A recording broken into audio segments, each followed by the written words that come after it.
Hello दोस्तों, स्वागत है आपका इनफाइनाइट नॉलेज में। आज हम करेंगे प्रधानमंत्री का भाग 4। प्रधानमंत्री के भाग 3 में हमने किया राज्य पुनर्गठन आयोग के बारे में, और आज हम करेंगे हिंदू कोड बिल के बारे में प्रधानमंत्री के भाग 4 में। तो आओ शुरू करते हैं। कानून मंत्री कौन थे अपने? B.R. अम्बेडकर। प्रधानमंत्री थे जवाहरलाल नेहरू, और ये दोनों ही हिंदू कोड बिल के समर्थन में थे।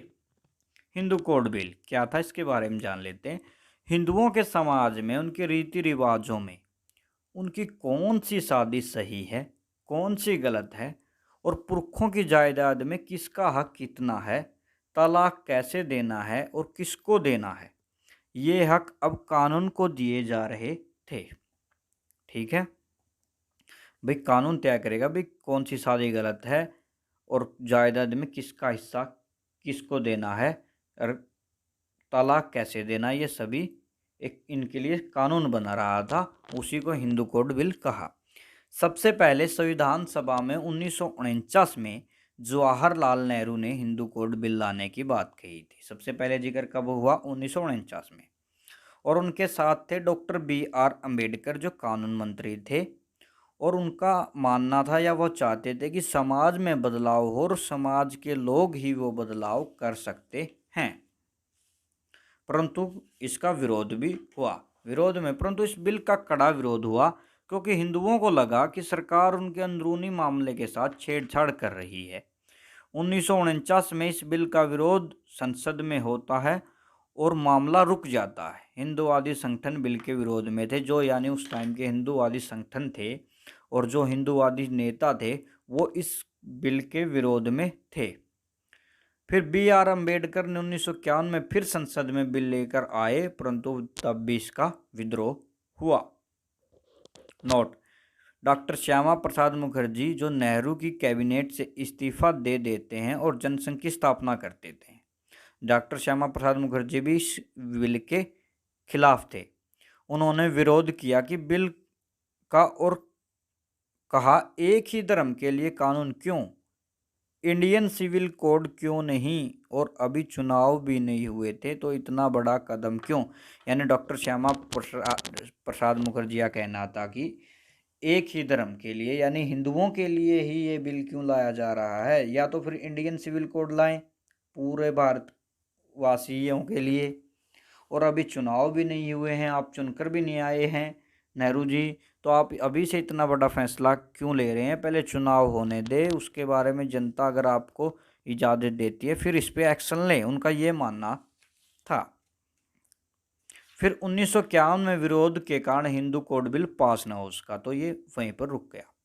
इससे नाराज होकर अक्टूबर 1951 में B.R. अम्बेडकर कानून मंत्री के पद से इस्तीफा दे देते हैं। यानी वो नाराज हो गए। वो सोचते हैं कि अगर नेहरू जी चाहते तो इस बिल को पास करवा सकते थे, लेकिन उन्होंने उनकी अच्छे से हेल्प नहीं की, तो इससे नाराज होकर वो 1951 में इस्तीफा दे देते हैं। फिर क्या होता है? 1951 और 52 में देश भर में चुनाव होते हैं और फिर से प्रधानमंत्री बनते हैं पंडित जवाहरलाल नेहरू जी। और वो बोलते भी हैं, अगर मैं प्रधानमंत्री बना तो अपने चुनाव रैलियों में कि मैं हिंदू कोड बिल ज़रूर लाऊंगा। तो फिर से प्रधानमंत्री बनते हैं वो, और 1952 से ही फिर हिंदू कोड बिल पर ताकत लगाई जाती है। परंतु 1955 में और 56 में जाकर हिंदू कोड बिल पास हुआ और 4 भागों में पास हुआ ये। ठीक है, अब हिंदू कोड बिल के बारे में जान लेते हैं थोड़ा सा डिटेल में। तो ये पूरा बड़ा टॉपिक है, लेकिन मुख्य मुख्य बातें जान लेते हैं। पहला ड्राफ्ट हुआ 1955 Hindu marriage act. Second Hindu succession act, ये 1956 में। Hindu minority and guardian act, ये भी 56 में। Hindu adoption and maintenance act, ये भी 56 में पास हुआ। ये चारों पास हुए 1955 और 56 में। हिंदू मैरिज एक्ट में क्या था? यह अधिनियम हिंदू विवाह अधिनियम 1955 कहलाएगा, पहला क्लोज, और पूरे भारत पर लागू है। अब पूरे भारत पर लागू है, पहले जम्मू कश्मीर को छोड़कर, लेकिन जो हिंदुओं में पूरे भारत पर लागू है अब ये। और इसके अंदर बताया गया कि हिंदू कौन है। बताया गया कि हिंदू वो हैं जो मुसलमान, ईसाई, पारसी या यहूदी नहीं है, यानी जो बौद्ध, जैन, सिख, वीर, शैव, लिंगायत, ब्रह्म समाज के, प्रार्थना, आर्य समाज आदि हिंदू में शामिल हैं। मुसलमान, ईसाई, पारसी और यहूदी को छोड़कर जो बाकी सब हैं, बौद्ध, जैन, सिख, वीर, शैव, लिंगायत, ब्रह्म समाज के, प्रार्थना के, आर्य समाज के आदि हिंदू में शामिल हैं। इनको शामिल इसलिए कहा गया कि अगर पीछे जाके देखें तो ये हिंदू में ही ऐड हो जाते हैं। ये ज़्यादातर जो धर्म है या समाज है ये हिंदू से ही निकले हुए हैं। ठीक है।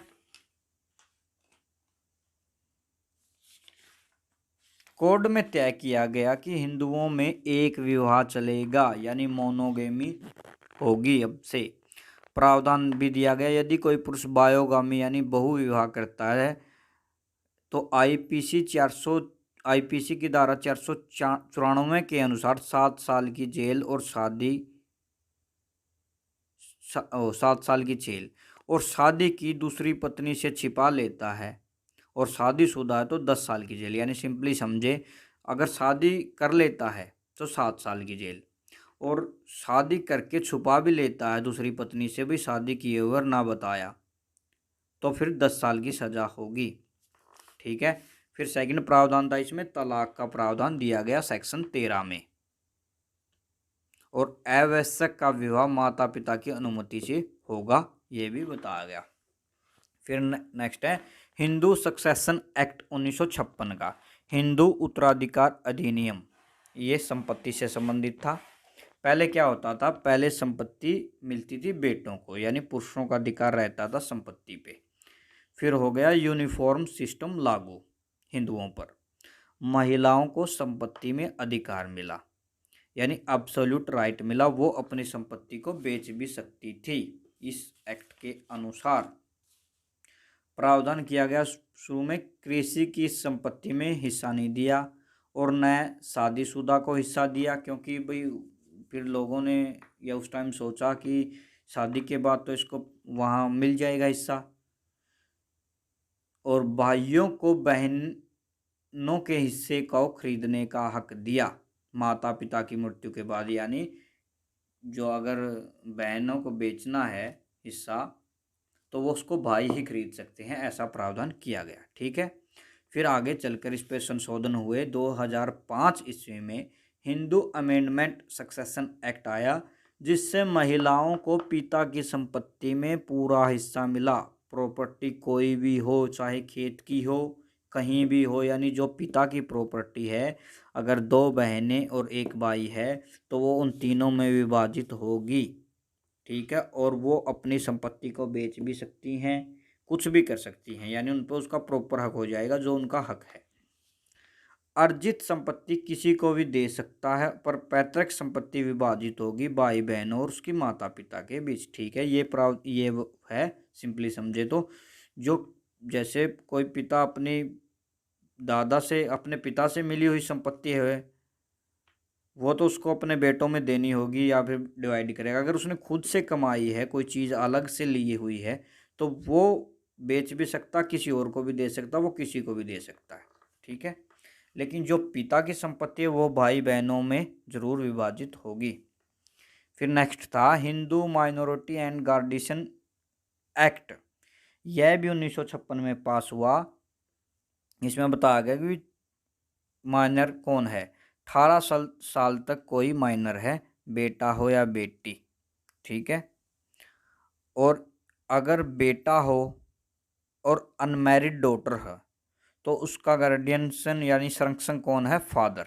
फादर न हो तो माता, माता होगी उसकी। ठीक है।